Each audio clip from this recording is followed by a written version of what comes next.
This is the Lone Creator YouTube. We hope this video helps. You begin by verifying prerequisites, runtime, framework, and permissions. Once confirmed, pick the event scope, DOM, application bus, or analytics, and define a minimal payload schema with required keys and types.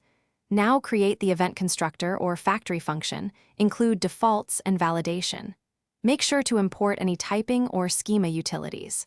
Finally, write a small smoke test that dispatches a sample event and observes behavior. This proves your setup works before deeper integration. Once done with the factory, implement the core logic: creation, validation, and normalization. You add a version field so consumers can handle changes later.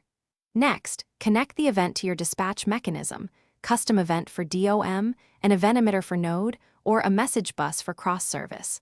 Also include metadata like timestamps and correlation ID. Make sure to write unit tests that assert payload normalization, error paths, and that subscribers receive events in expected order and format. To finish, document usage with examples and required permissions, then deploy behind a feature flag so you can toggle it. Monitor metrics, error rates, and consumer logs, add retries or dead letter handling if needed. If things go wrong, first verify schema compatibility between producer and consumer, check for cores or permission blocks, and inspect async timing or lost subscriptions. Finally, iterate. Update versioning, notify consumers, and roll out changes gradually so you avoid breaking production systems. Thanks for watching. Consider subscribing if we helped you.